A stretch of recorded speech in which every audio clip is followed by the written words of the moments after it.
Ladies and gentlemen, welcome back to iHeartRadio. So Bad It's Good. Now, you have already heard from Casey Hammer, who is part of or one of the originators of this amazing docuseries right now on Discovery Plus called House of Hammer, about Armie Hammer, but more importantly about his entire family, which is just generations of I hate to use the word wackiness because that almost seems light, but just horror. I mean, it really is a house of horrors, his family. And we have two of the people today that I hate to say worked on this case, but kind of brought a lot of this to light. And they used it through social media.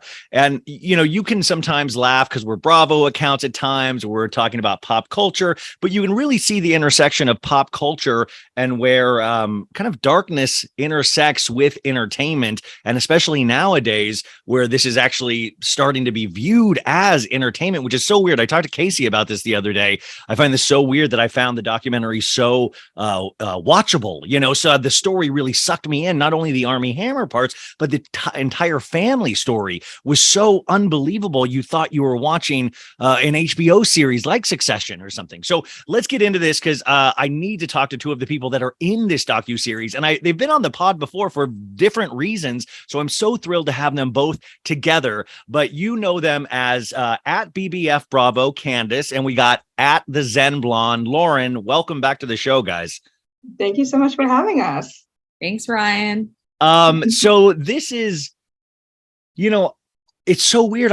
When I was saying to Casey, because I make a couple of appearances in this as well, and it was Danny Pellegrino reached out. I guess he had was interviewing somebody, and he goes, "Hey, you're in this," and then Casey, you look good and stuff, and I was like, I was really not horrified to be in it, but I was really scared to be in this thing, and I was really nervous, and because I didn't think this was anything to celebrate. Like, I didn't think anything like, oh, look at me, like this is a really horrible story that you guys not uncovered, but you really kind of shed light on. Could you tell me what your guys thought of this docuseries and the story at its core is about?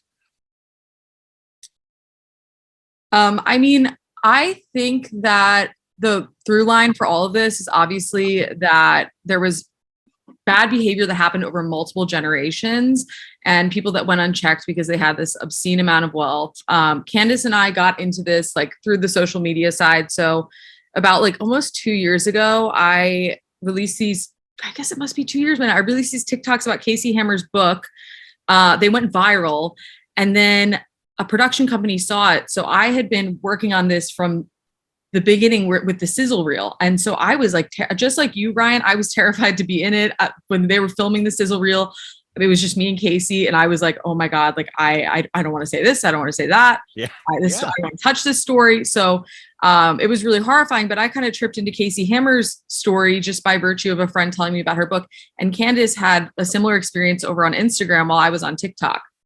And Candice does this. Candice, you do these kind of amazing, and you were on the show last time where you really will deep dive. I mean, whether it be like Bravo, like the Erica Jane case and all of this stuff, you kind of really paint this clear picture. I always talk about my account. Like, I'm really lucky that I get to just put out a lot of jokes. I don't do this hard hitting information. That's not really what's in my brain, but I really look to accounts like yours to walk me through these things. What were you walking us through with the Armie Hammer stuff, and was it geared more towards Armie, and then you started even realizing about the family history as well? Yeah, so it definitely, I found out like everybody else, like you, at least for me, I first saw it on Twitter because people would screen grab different screenshots of the text messages and stuff. And the first time I saw it, I was like, whoa, what is that? But it was like a lighter one. And I was like, okay, I didn't really care much about Armie Hammer, and I just moved on. But then I kept seeing more and more. You're like Hollywood. I'm kidding. That was a joke. And yeah, that's bad.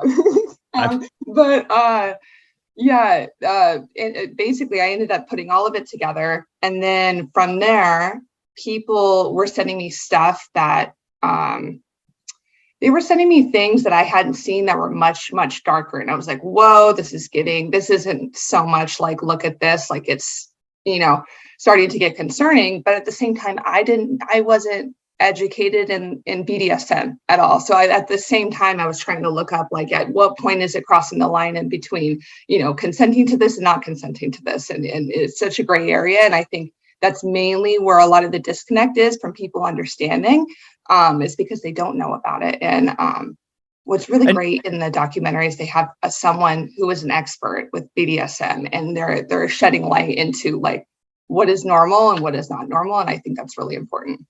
So that probably was in the third part. Now I've seen the first two parts and you guys have seen the third. So I'm glad there is a BDSM expert in there, because when I was even doing some research and talking to people of what I had seen and all this, they said, okay, it's only BDSM up to a certain point. Consent really still is at the heart of BDSM, no matter how you cut it. And Armie, and through the text messages or through the DMs that we see on some of House of Hammer, that consent was not given. And in fact, that was one of the big turn-ons for Armie, allegedly through these DMs, which then takes it out of the BDSM category. Is that correct? Yeah. Go ahead, Lauren. Well, I think that also what was suggested in the documentary by the expert was that he may have intentionally chosen people who didn't know about BDSM, because again, like, this is so crazy. If my grandma's listening, I'm so sorry. But hi, Grandma. Hi, Grandma. The BDSM is supposed to be about the subs fantasy, which I was like, wow, I really didn't know that. I didn't know anything about this. Like, I knew 50 Shades of Grey. Like, I knew I had to watch those horrible movies. No offense to 50 Shades, but like, that's what I knew of BDSM. I hate to, sorry guys. I don't know how to do shibari or the rope stuff that Armie knows how to do. I didn't know any of this stuff. Yeah. I think the key takeaway is like that before you even engage in anything, you have to have the predetermined boundaries set. You need to have, like your safe word. You need to have like, what are your soft and hard limits and things like that. It's just go for it. And then when, someone is tied up or, incapacitated, submissive, you can't just like throw them with like, can I do this? And it could be like a little jarring. And some people, it's sad, but some people, there is the fight or flight, but some people actually just paralyze and kind of just like play dead, and they don't know what to do, and they're shocked. And then they're left having to deal with the emotions and understanding, okay, what just happened. Well, and that's even, imagine that's even with just normal people. Imagine throwing a celebrity in the mix. Imagine throwing a great looking, charming, amazing voice celebrity in there. I wish people like sometimes would think about like the circumstances behind this. And one of Armie's victims, Courtney, is in this documentary and talks about like she gets up to the point of talking about what he had done to her on the one experience.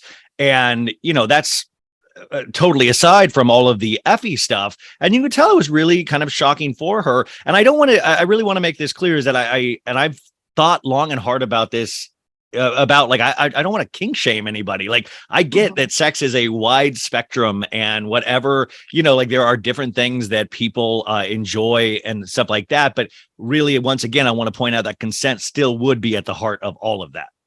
Absolutely. If it's two consenting adults, it's all good.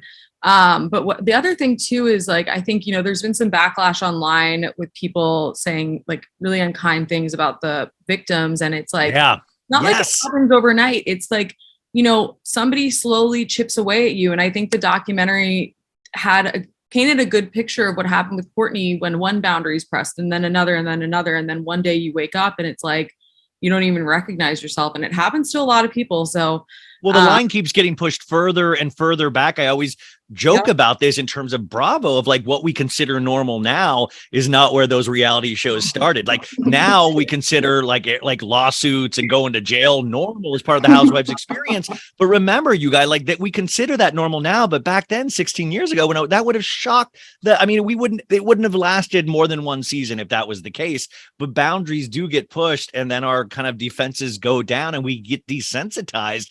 And especially, I was talking with Casey that I found this such a story championing women in a way of just saying like, and no offense to men, I know men are abused and stuff like that as well, but it really does seem like women can be really taken advantage of, and especially for sexual purposes. In Surviving My Birthright and House of Hammer, it gets pointed out that Armand, women were a means to an end. Like, they were devices like anything else. This family used women, and there was a pattern of using women. I mean, the stuff that Casey went through as a child is just insane. Oh my God, it's crazy. And they didn't even get it all in there. So everyone really has to read Surviving My Birthright. But I think even what you were saying, Ryan, it's like, I know you haven't seen part 3, but a male victim of Armie did come forward, and it was somebody that worked for him. And so men can be subjected to bad behavior too. Can you speak to that a little bit? So in part 3, there's an assistant or some sort that comes forward that worked for Armie, and Armie abused him allegedly in some way. Yeah. So it seems like from what we saw, there was a lot of controlling behavior and like almost like frat boy hazing. And I mean, again, like this documentary was looked over by 9 lawyers. So I am sure there were other things that we'll never know about that probably Lisa Barlow's entire law firm looked at all 9 of her lawyers. It was Tom Girardi before everything went down and before the so 9 lawyers looked at this. So what you're saying basically is that everything was combed over that, that could legally be put out there. But also what you're saying, and what I'm assuming, I haven't seen the 3rd part, but I mean, I remember saying a lot of things that I experienced that probably couldn't make it because you could not independently verify what I would imagine some of the things that even I said, which weren't like damning in any way. I don't think, but like little things like, especially even like Candice and I getting a flurry of tips. It's like that was an element of this. Like, it's not like the tips were being shared. But what I will say is with this guy that worked for him, like they did include a part where Armie allegedly showed up at the airport with a sign that had the F slur, on it. The gay F slur. Yeah. Yeah. And, took this guy to a strip club and forced him to get a lap dance he didn't want to get, and just behaved in a really demeaning and like threatening way. Again, all allegedly, but you'll see it in part. You mean it's locker room talk, as a certain president like to say, right? Yeah. Just guys being guys with each other, right? Yeah. What's kind of interesting is, although their relationship wasn't sexual in nature, there were a lot of parallels with him using like his power and money and everything to kind of scare him into just being like, okay, well, I'm going to get fired. I'm never going to work in this industry if I can't make it here. You're going through those same things. Well, what if I speak out and say something? Is he going to hit me with a lawsuit? I mean, going up against it. So it's interesting how it's just leads someone like Armie to kind of do, or anybody in the Hammer family, to do what they want. Because well, Candice, I mean, think about. I mean, I even wonder that in terms of like, even think about us little accounts or whatever attention we get. Like it's sometimes like you just never even want to take advantage of the little stuff that we get. I never even want to take advantage of. It's like this little, because that stuff can be really seductive, and people liking you and wanting to do things that because they just want to be around you or talk to you. Like that is such a wild thought, and it really like I'm very aware of it, even in the little that I have, the very little I have of it. I can't imagine what it's like not only being Armie, but coming from that family. And like Courtney says in one of the first parts, is that he would almost talk about it like a badge of honor. Like, my family's crazy. My family is this and this and this, but he wouldn't say it ashamed. He would say it in this kind of like, proud way. And I almost feel like that feeds that alleged monster in him. Yeah. It's like normal. It seemed like it was, absolutely a tool of his to get close to anybody by sharing vulnerabilities, like how crazy his family is. Or he would really, even in a lot of interviews, he liked to play off like, how he is like kind of detached from the family in terms of money. I've made it on my own, blah, blah, blah. Like, and try to, I don't know, become closer. Like, I'm just like you, but he isn't. Yeah, no, I mean, and I would assume he knows that deep down. And like, by the way, because most of this, and I've seen, Lauren, you've talked about this, and even in terms of, I've seen dating and some of your things, and there's there's also this normal guy element of how normal guys are in this dating world already. And there is this kind of seduction, and then all of a sudden they're not emotionally available. I mean, like there is, even on the smallest the smallest portion of this, it's still relatable, even if you're not a movie star. A lot of women get seduced by men that are kind of promising the world and being like love bombing and all of those things that the first part of the story tells us. And then all of a sudden it kind of turns. You don't have to be somebody from a billionaire family or a cannibal and all that. You know, it's very relatable, I think, for just a lot of women in general about how men treat women. Just move to LA, you know? No, Yeah. but and by the way, Lauren's if Lauren's grandma's still listening, sorry about I'm not talking about Lauren's dating life at all. Mom, don't get excited. No, but you know what I will say is I've done a lot of like research on these kinds of people because I dealt with one in my early 20s, and all I will say is I remember there was a scene in the show where it was like Drew Hammer and Armie were having this conversation in front of Courtney. Now Drew is Armie's mom, correct? Yeah.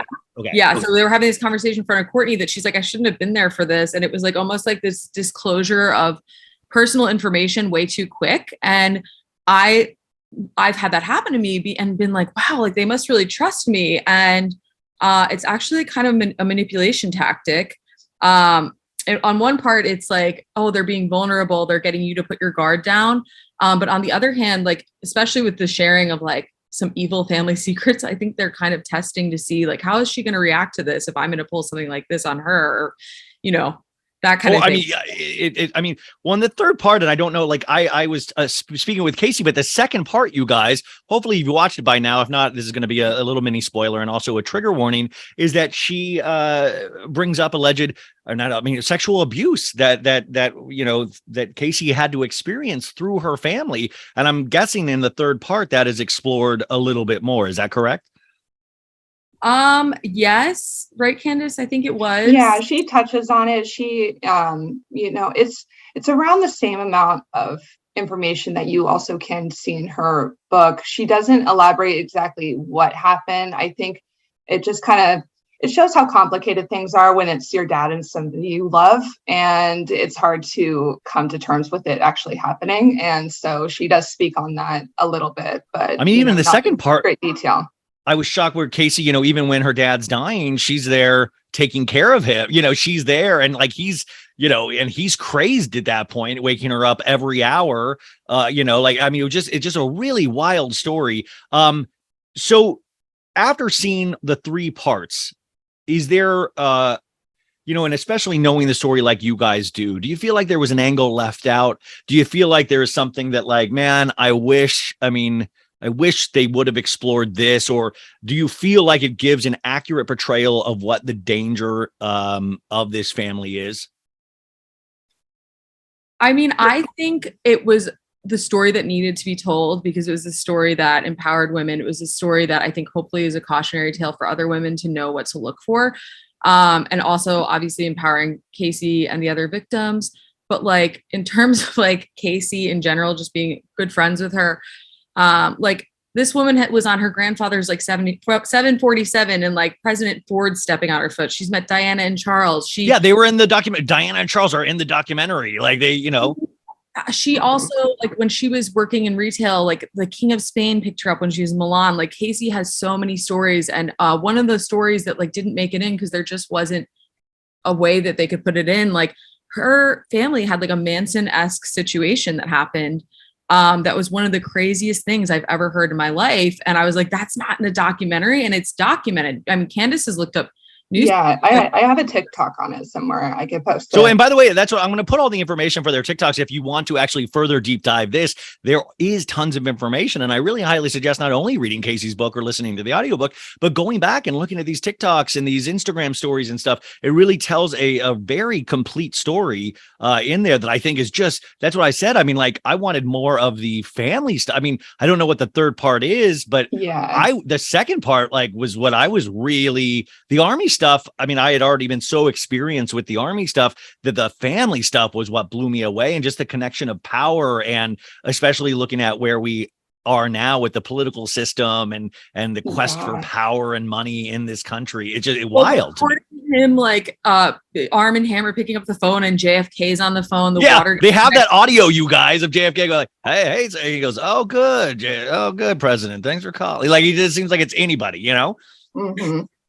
It's kind of crazy. Like there's certain parts, like they touched on a certain woman who was Armie Hammer. So this is Armie's grandpa. He had an assistant, and they touched on her a little bit on how, you know, he had an affair with her. His wife at the time started to get suspicious. Then he said, okay, now you need to basically be fired, come back with a different name. You need to have like a gray wig. You need to look like 20 years older. But they touched on that. But what they left out, which it was revealed later, I believe in Jay Epstein's book, but like he forced her to do crazy stuff. There was a number of rules that she needed to abide by. He wanted her to go basically oversee her forcibly, it seemed like, allegedly, artificial insemination, like of Armin's, to get pregnant with Armin's child, even though she wasn't. She was married. She was even married at the time. It was, I mean, that whole story is crazy. They do touch on that in just like not to that detail, but they do show the pictures of like, you know, so his wife wouldn't know the wiser, made this lady completely change her look and just said it was a different person. Said, no, that's not, it's a new lady, you know, and like totally treated his wife like an idiot. But this, by the way, the same wife, you guys, who was actually the one that gave the money to Armie Hammer to actually invest in, you know, the company that it led to the insane wealth of that family. The other thing I was curious about that you guys might know is that Armand, it does touch on, you know, was, spied on his family, like recorded his family. It was like, you know, try to keep.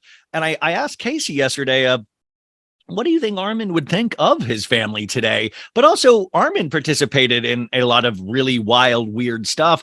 I mean, where's Armand's like iron fist of like, even in the grave? Why didn't his family, why weren't they scared enough to keep on the straight and narrow? I mean, I think that Armand would be horrified because Armand wanted to have his image controlled, like even after death. And now it's like everything's being exposed. But one of the guys that was on the documentary, Neil, was hired as, you know, somebody who wrote about Armand, but it was a revisionist history that Armand painted the picture essentially. And Neil saw it at the end. You saw with the explosion with the petroleum, you know, with all those people passing away. And then Armand shows up. He's so sad, but then he gets on the plane and it's champagne and caviar and all these people have passed away. And Candice could probably speak to that too, but it was crazy, like the image he wanted to paint. So if he saw Armie getting exposed, obviously text message didn't exist when Armie Hammer was alive. And Michael and, you know, all these other people that are, you know, obviously the Knoedler gallery getting lost and different things that happened on that end, I think he'd be horrified. I think his last thing that he tried to do was make Michael Hammer the executor of the will. And Michael is Armie's dad, you guys. Yes. And because when you do that, you can kind of keep, you know, it basically is up to Michael to expose any information that he wants to, right? And so he was trusting in Michael to kind of keep everything buttoned up. To a certain degree, you could only do so much. I mean, even Armie Hammer, the grandpa, he had donated to like so many different things. And that was kind of, one, to make him look good, two, to make everybody think he's super wealthy. But when he died, everybody came knocking, and he didn't have as much money as everybody thought. Oh yeah, I was reading up on it yesterday. There was like something like 100 lawsuits coming after him for his estate after his death. I mean, this thing was tied up in lawsuits, even though Michael was the executor of the will, which I found fascinating and very Succession-like in a lot of ways, the HBO series. Does the third part, I'm so sorry. I wasn't given the third part, you guys. That's why I'm asking so many questions, because I cannot wait to see the third part, which is so sick to say and such a sick story. But I really did. I was like, it really had me. You wanting more. Yeah, it really did. Does the religious angle get brought up at all? Because once Michael, Armie's dad, meets Armie's mom, Drew is a Christian, a very almost evangelical, and Armand was a Russian Jew, and they moved the family to the Grand Cayman Islands, and they invest in, I mean, I know there's like a lot of stuff, Christian religion stuff that they had invested money in. Does any of that stuff get touched on in the third part? It does. A lot of it. They spoke about how, right before, or basically at the funeral, They announced that Armand on his deathbed had switched to Christianity and had welcomed Jesus into his life. There's a rabbi there. It's, chaos. And I imagine there's a lot of Jewish people at that service. Absolutely. And it's announced that he all of a sudden went to and Christianity. Important people, like very prominent. To have a bar mitzvah the day after he died. So his background was Jewish, but the thing that you'll read in some of these books is like basically Armie Hammer, when he was in a place where it behooved him to be a Protestant, he would say he was Protestant. He would be Unitarian, where it benefited him to say that. So he kind of like cosplayed different religions when he was doing different business dealings, but his background was Jewish. But a lot of his background, especially in Russia, he kind of tried to part ways with, but it was also crazy because at one point he was the only person that could land in Russia and China. And he was at all those Soviet leaders' funerals, and like he would have a jet in France, and then it would be like, oh shoot, like Lenin died, like fire up the engines, boys, like we're going to Russia, because he wanted to be like right where the action was happening. So he denied a lot of that Russian past, but also was very involved with Russia, and just at the end of his life decided he was going to have his bar mitzvah and really like fully commit to being a practicing Jew. So when they get up at this funeral and are like, he accepted Jesus, there are these famous rabbis that had been going through the process of like bringing him to the point where he was going to have his bar mitzvah, and their jaws were on the floor. And there's actually a picture of Casey glaring at her brother in the documentary in part 2. And she's wearing this big fur coat. And I asked her where that photo was from. And it was, and you see her brother and her dad glaring at each other. And then you see Casey in this like fabulous fur coat glaring down, giving the Nancy Reagan stare. And it was amazing. I want to turn it into a meme, but it was at her grandfather's funeral after all that went down. So that's a fun little tidbit. Look out for that photo, guys. So that was probably really heavily on Drew's influence, Armie's mom, that the Christianity angle gets. And by the way, guys, if I ever die, which probably will not happen, and somebody gets up there and says he was the biggest Lisa Rinna fan on his deathbed, just know that is not true. I've always disliked her, and that will not change even in my death. He was telling us how much he loved Rinna right before we went live. No. Stop with this. Yeah, Ryan. you need proof.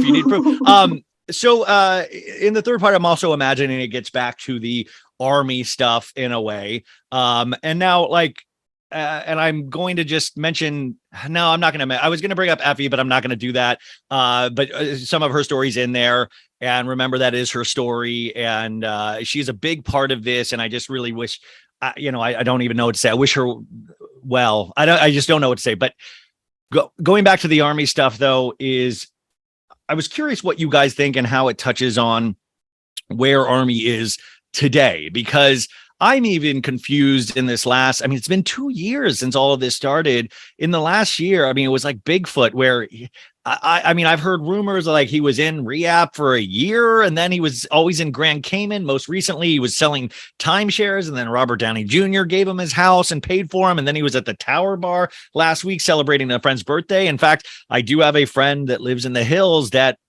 ran by that during a morning walk with her dog, bumped into Armie and a friend walking his friend's dog, and supposedly was staying with his buddy. Right. And this was like months and months ago. And it was like, she was like, yeah, they said hi to me. It was Armie's voice. It was Armie.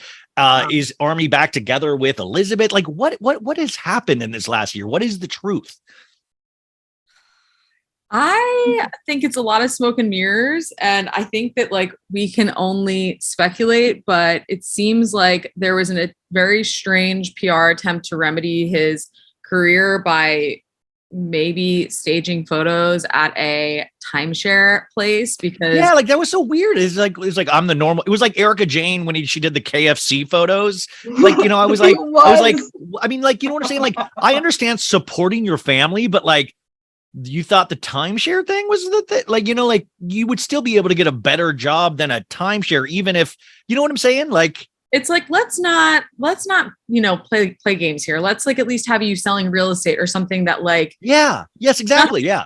There's nothing wrong with selling timeshares. It's just that you don't go from selling timeshares to being oh my God, I hate this attention. Let me go to LA where I'm in the epicenter of paparazzi. Oh, I got to go hide there, to then being on vacation in Rome because you're so broke. If you're broke, you don't go on vacation to Rome. So yeah, because there's also pictures of him in Rome. Yeah. Casey said something to me. She's like, there's real people broke, and then there's Armie Hammer broke. And it's Yeah, by the way, I have a feeling I'm more broke than Armie Hammer's broke. Like, but I mean, but I remember just for a time that, and especially when this first broke, like they were just like, remember that Dumois thing? He was at Whole Foods or something like that. And he was like, it was like Armie sightings, like Bigfoot everywhere. And there was a whole aspect of the story where I just want to know, like, and like, did Elizabeth go back with him, his wife, because of the two kids? We saw a picture. I think I saw it on your account of him in the pool with the kid throwing his kid, which, like, guys, I'm not even commenting on, like, I'm sure like two things can be true at once. This guy could be an amazing father and he can also be a sociopath when it comes to women. Remember, we always say so many things can be true at once. It's not definitive or absolute, but I mean, do we know anything about the Elizabeth stuff? Because I know she's in LA as well. And does it touch on any of that stuff, the third part? I have heard definitely speculation in my inbox, but nothing that I would say publicly because it's all speculation, right? And it's, yeah. Smoke and mirrors, it's like, who really knows? Nobody but them, probably. It seems, if anything, it seems like, that she's wanting to publicly support him. Yeah. I mean, it is the father. I try to think about the mentality, but then isn't it, again, you could allege it or assume or whatever we want to use the word isn't that another kind of thing that brings up of like, when you're indoctrinated for so long, the line gets pushed back and back and back. And we usually, most of us, not me, but we believe the best in people usually, is that we believe in forgiveness and we believe in all of these things that you would be inclined, I think, if you made two humans with a person and fell in love with somebody, you would be inclined to believe them. I'm just so curious. And I know I guess don't know, but like, I'm just so curious of like, what do you go to rehab for? How do you, what are we in rehab for? Is it in drugs and alcohol? Is it sex? What is it? Because if it's for sex, then you're admitting that your sexual proclivities are wrong. If it's just kink, then it's not. I'm so confused. Do you guys know what I'm saying? Mm-hmm. Yeah, I think what they were kind of painting it to be was that he had a traumatic childhood and he hadn't dealt with it. So he was in this facility in like Silver Springs, Florida for allegedly 9 months. And when I looked up the price of it, it was like 40 to 90K a month. And apparently, according again to like what I've read online, Robert Downey Jr. supposedly helped him pay for it.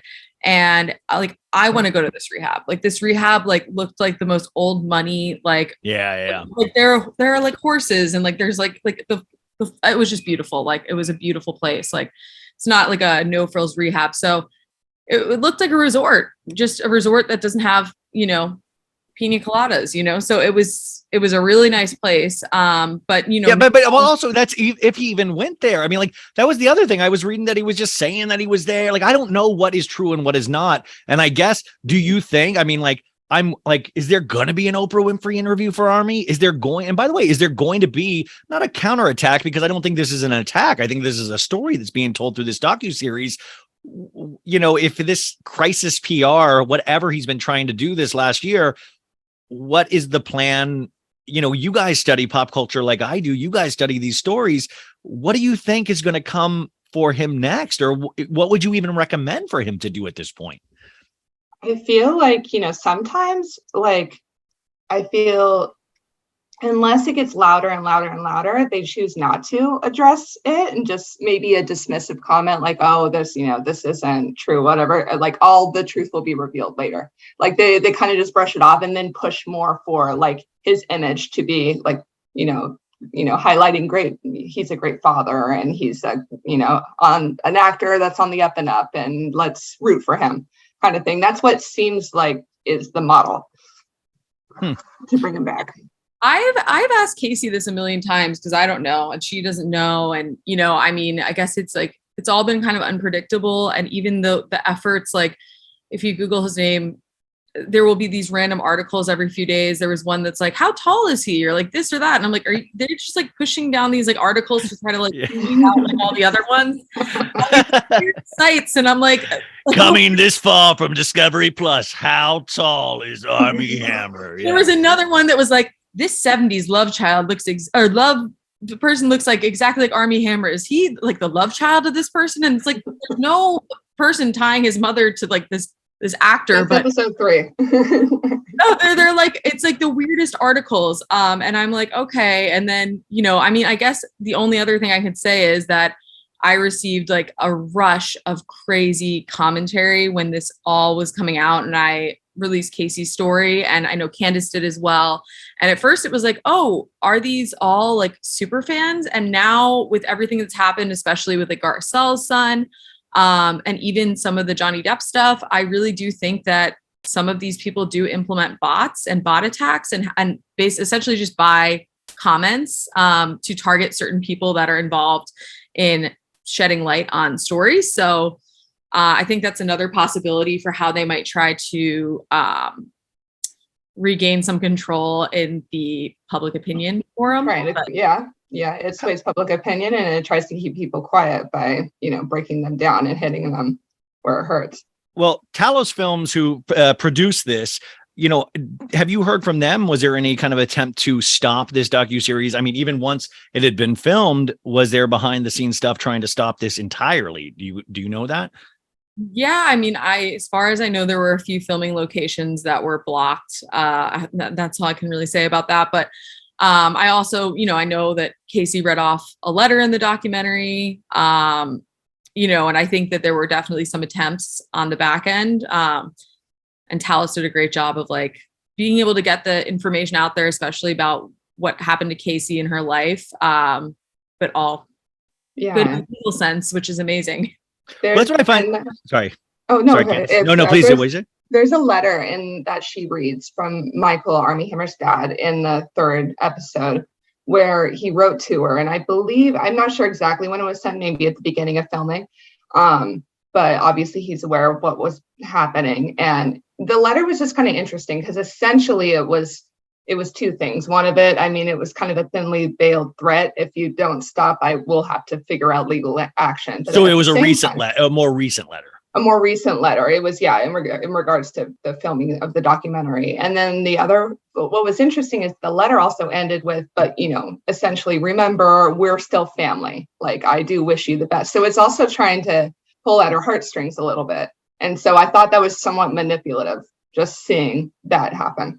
Well, listen, all family is a manipulation in some sort. I mean, it's just how dark this is. And I want to point out once again, you guys, the entrance point of this docuseries is Armie, because I guess that is the most recent sexy part of this story, if you want to call it that. But to me, what I found fascinating was really the history of this family, of Casey's story. But the entrance point of that, to me, I just kind of devoured that. And the Armie stuff is interesting to me in a degree, just because of pop culture. I mean, I'm more fascinated if he's going to work again, and I don't think this. I don't, unless I'm in the 3rd part. I mean, I don't think, but I think he's definitely going to work again. I mean, I'm waiting for I thought, a year ago, I thought he would, when I filmed this, I said, like, yeah, he's definitely, somebody's going to take a chance on him. It's as many streaming shows are out there, some TV series is going to do it. But now, even a year later, I'm like, they released Death on the Nile. I'll bet he'll get a film again. I mean, I bet he'll get back. Now, he won't get back to that former kind of glory, but remember, his career was kind of struggling in a sense anyways. So in a way, I'm so curious what PR can do. Can this be, and especially if you have somebody like Robert Downey Jr., who had went to jail himself for drug charges at one point and then became Iron Man. Is there an Iron Man in Armie Hammer's future? And that's the part I find really interesting, just in terms of studying Hollywood. Yeah, God, I hope not.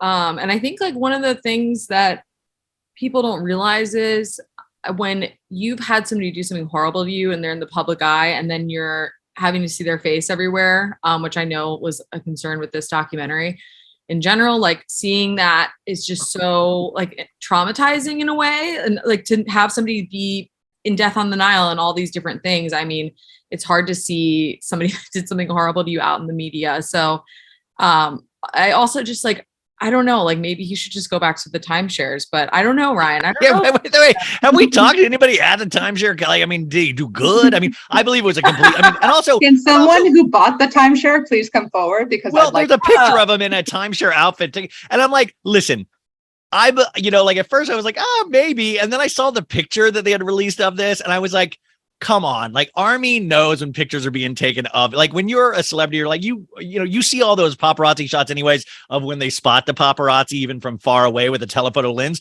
This is somebody supposedly sitting there getting a Times World shirt and they have a camera like at like chest in a level. small, intimate In office. a small, intimate, you don't think Armie's going to see directly at that camera? Like, I'm sorry, that was a setup shot. I mean, allegedly, that's how I feel. Like, that's how I feel. Like, paperwork, and like then he's like walking in looking disgruntled, and he's like, God, in the small island of Grand Cayman, I just can't get away from the paparazzi. Like, I need to go hide in LA. Like, yeah, right. Like, I'm sorry, no way.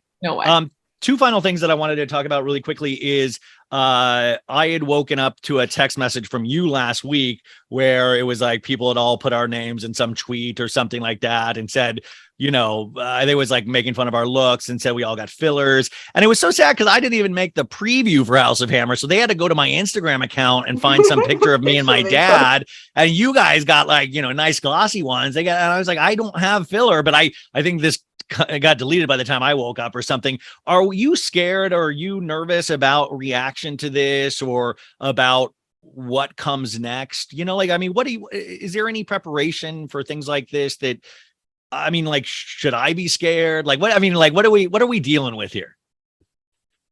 I mean, I think from the jump, I've always said I wasn't prepared for his fan base or the bots or whatever it was. But now, having been through one round of it and having experienced the warfare of like TikTok commentary, I feel like my life has prepared me for this, and I'm like, whatever, block. But yeah, the photo of us, Ryan, it was this grid of me, Casey, all the people, and then somebody was like, "This is the most fucked up Brady Bunch I've ever seen," and I'm like, "I'm putting that on a T-shirt. I'm making this into merch, and I'm going to donate it all to a women's organization because that's funny as fuck." And by the way, you guys, I just want to know, like, and you guys know this if you listen to the show, and I know a lot of you do, so thank you. But like, remember, I deal with things through the prism of humor. So even if, you know, like these are very serious topics, but I do try to laugh at everything, or I do try to find some sort of light, even though this is an extremely dark story. But that was very funny to me. I'm like, oh man, I'm like, listen, if you're going to come after my looks, I'm going to be the first one to tell you, I agree. Like, you got me, man. Like, ugly. Let's do that. I mean, but like, I always find it interesting when people, I'm like, the documentary is not even out yet. Like, look, watch the docuseries and then come back and see, you know, say then the horrible things about the content of the docuseries and not just looks alone. Yeah. And you have to laugh because these are just people that through anonymous accounts harass people who are alleged victims all day. So yeah, it's so weird. And that's the thing, is that it like shadows once again this story. And it's what I find fascinating about celebrity is that this power of celebrity overtakes the power of victims every time. You know, there's one story that I had told them that I don't think, I mean, but I remember Armie commenting because he follows me, I think still on my personal Instagram. I haven't checked in a long time, but I think last time I did, like a year ago, he did. And I was like, oh shit. But I remember posting a photo years ago, like, I mean, like when Armie was like really big, and Armie commented a joke on it. And I had never gotten so many messages in my life of, you know, Armie Hammer, can you set me up with him? Can you hang out? Can you set me up with him? Like, can you set me up with him? I had never had that much attention thrown my way just because he left a comment on one of my Instagram posts. That's crazy. You know? Oh, yeah. I don't know. So, that is, I mean, listen, I could talk to you guys all day, and I know, thank you for because this was so last minute that you guys agreed to do this. What are you guys working on next? I know you guys aren't a ragtag team, a duo, a detective duo, even though that would be an interesting kind of bad cop, good cop on the internet. We thought about it. What are you guys working on separately right now? Like, how do we support you? What are we working on next? Well, Candice and I are actually going to start doing a Friday live in lieu of a podcast. So you guys will see us. I think we're kicking it off with Discovery. So by the time this airs, it'll have already happened. But Candice, I think that our firm time is going to be 12:30 EST on Fridays. Yes. Yeah. We're going to just talk about, you know, different things that we're watching this week. And then we'll, you know, we do love a deep dive, so we'll be, you know, that's what I think the deep dives are so amazing and so informative, and it's like better than Cliff Notes, and it's better than, you know, it's like these personalized Cliff Notes that really get you into stories and make you fascinated about things that I wouldn't normally wouldn't normally think I'd be fascinated by. Absolutely. Well, like we both, we love to like really dig deep and read all of it. And then we could give you just like the top bits of it. And if you want to look into it, you could always, go those avenues, or we'll put it up for you. But at 12:30 every Friday. Friday. And where can we find this at? Eastern. This is Instagram Live. We'll be doing. But is it on like Discovery's channel, or is it going to be on your channels? Or this Friday, which will have already aired by now, but we are working with Discovery just to kind of promote the documentary and talk a little bit about it. And so that's going to be 12:30 on Friday. ESP. We'll tell Discovery I said hello. God, they wouldn't even put me in the preview. But isn't it so we'll weird? See you there, Ryan. Yeah, I'll be watching. Wouldn't it be so? But it's like that's what like I'm trying to like. Are you proud to be in this? Like there's nothing about it in it for me of like, look at me on TV. Like there was no thought of that of like, oh, I can't wait. Like there's no part of it that wants to publicize this for me. In fact, I watched that first part when I was really didn't want to see myself, but then it really still sucked me in, even, barring like me not wanting to watch me, the story itself really sucked me in. I mean, do you guys feel the same way? Are you proud after seeing this to be a part of this? It's interesting that you're touching on like a lot of the same feelings that I felt, because when the opportunity like came up, I felt kind of sick about it. And you talk about like the power and like, okay, is there legal ramifications? What is this? I mean, how important am I to this story? I mean, so I felt really complicated about it, but I do feel better after watching it and just seeing the whole thing and just it was really done well. I thought done so well. Like it just gave the platform for people to talk and tell their story, and it was just really powerful to hear that. And so I feel really proud to be a part of it. What about you? I think so too. And honestly, like just getting to know Casey better, it's like she's 61 years old. Like, yeah, you guys became friends through this. I have a viewing party with her for this on Friday. Me and Casey are watching this together. But we really have. She's like my like. By the way, that's got to be the darkest viewing party that I could possibly imagine. It's not like, but you know what I'm saying? It's not like watching the season premiere of Beverly Hills. I mean, this is like her dark family history. You know what I'm saying? Like that's really. Yeah. That's why we're keeping it small. It's just going to be like it's a party. Yeah, I bring a keg over. Woo! Like I'm probably going to need a glass of wine when I watch it. But one, it's a martini.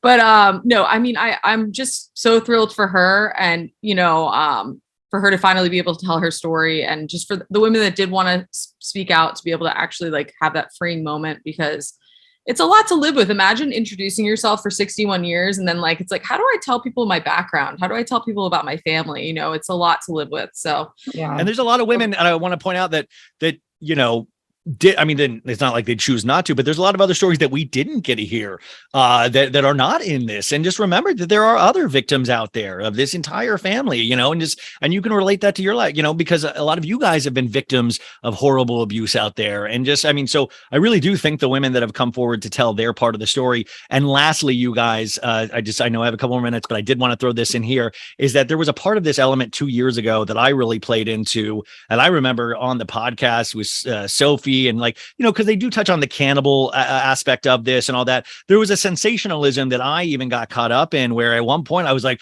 is Armie a serial killer? Oh my God. Like I remember remember when it was like that, it was around Super Bowl that one year, and all those, like he was working out in the desert and all of this, like, what have you guys learned about like, the responsibility we have with our platforms and putting out information? Because like I will always be gravitating, and you can tell even in ratings of like the podcasts that do blind items, the Instagram accounts that do blind items are always the most successful accounts. But what have you guys learned about responsibility towards what we speak about, because you guys have such big platforms? But I was just remembering all of those stories that were coming out that I was like, I was fully believing it, Well, there was, and I think this is what you were talking about, when they basically, like when all of that came out with Armie and the text messages and things, like the cannibal word was being thrown around, all these things at the same time in the desert where he was alleged to be staying, where his friend's motel was,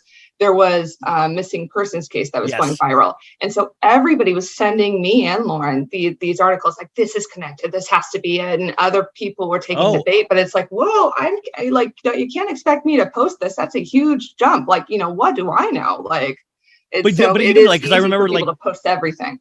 but you go back and you can make things fit thing because you're like, Armie's a master barbecuer. Like even with the cannibal, he knife work. It was all like the shibari, the ropes. You start, and I think it's part of social media and like even like TV show like, oh my God, Dexter. And I remember just really going down that whole avenue in my head and making sense of it. And I'm, like, it's just so interesting, like when you put that information out there, where our minds can go with it. And sometimes that will actually distract you from the actual horror of this story and the actual horror of what has been done to these women over generations and generations. Absolutely. It was sensationalism. And it's like A and B don't have to be related, even if they're like right next to each other. And so I think it was just like deep pandemic and we all had a lot of time on our hands. And dude, I mean, that's what I'm saying. Like, I mean, I remember it was Super Bowl Sunday when a lot of this, and that was also when like, the LA Times hit piece was supposed to be released and we were all waiting for the shoes to drop. And there were messages of like, I know what you and your friends did. And like, I remember that. And it's like so weird to like start thinking about that time 2 years ago now, how intense that time period was. And now we're 2 years after the fact. And I wasn't even aware of the horror stories that were a part of this family, even aside from Armie. Yeah, absolutely. Lauren had made like a funny joke the other day where it was like, some people did sourdough starters during the pandemic, and here we are. I know, guys. This is Googling shibari ropes, like, and having literally putting together like Legos for my son. I remember making a meme.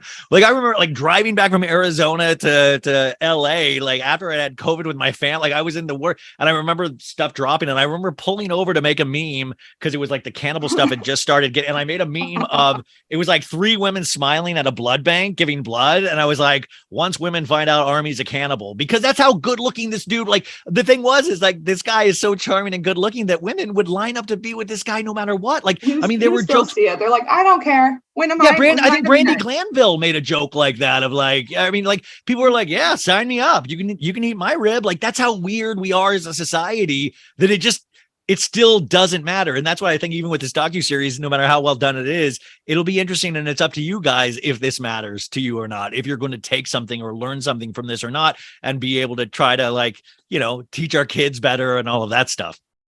Yeah, and I hope to God these freaking comments saying that they'd like to be with him will stop after they see what they went through, because it is insane. No, you don't want that. That's horrible. So, but people are crazy. People are crazy, Brian. I wonder if he still has that El Destructo Finsta. I wonder if he has what his new Finsta is and all of that. I mean, because I just don't think you can rehab. I mean, you can rehab certain things, but it's like, remember, the human mind is so like I don't know. Like, I just want to be a fly on the wall when he sees his old acting classmate on the screen. Oh, don't now I'm scared. Like, I want to know what the acting class has to say. I want to be there for that happy hour because I will unfollow you after Friday. I'll tell you that much. Well, am I in the third part? A little bit. Okay. I think there's a line. Okay. I was like, because I don't think I was in the second part, and I was like, yes, I'm not in the second part, so I can just like enjoy it. But yeah, I mean, I got to tell you, I was really nervous about that, and I mean, that was part of it. I just felt very. I mean, listen, the Armie I knew, like, I told Casey yesterday, I thought he was going to run for office one day. I thought this guy is so charming, so nice, so all of those. I mean, I remember, like. I've had multiple conversations, and the way his effect, I saw it firsthand with women. I remember going to bars with Armie and walking in, and I thought he had wear this cowboy hat. He looked ridiculous, and women would be like, "I would just give anything to be." I mean, this is before he was anybody, and it would just be like, and I remember just being, what's wrong with me? Like, I mean, like, this is like, this guy is just getting women thrown at him right and left. But he was also, I got to say, really nice. He tried to hide that that he came from money. I was not aware. Like, I remember rehearsing at his like real nice place over like in Hancock Park. And he said his buddy was letting him crash there. And then we found out later that was his place. Like, he hid a lot of that stuff. So it was really, really fascinating, but I didn't do this to hurt him or anything like that. I did it just because I thought it was a really important story to speak out on. And there was no part of it that I wanted any kind of attention for myself. I want to make that really clear. That it really makes me nervous to tell you the truth. No, that comes across, Ryan. Nobody thinks that, but I still would love to be a fly on the wall. How dare you? Okay, you guys, go follow at BBF Bravo and at the Zen Blonde. Lauren and Candice, they do really amazing work. Thank you guys for joining me on such short notice. I really appreciate you guys, and we will see what happens next with all of this. Yeah, thank you for having us. It's been fun. Bye, guys.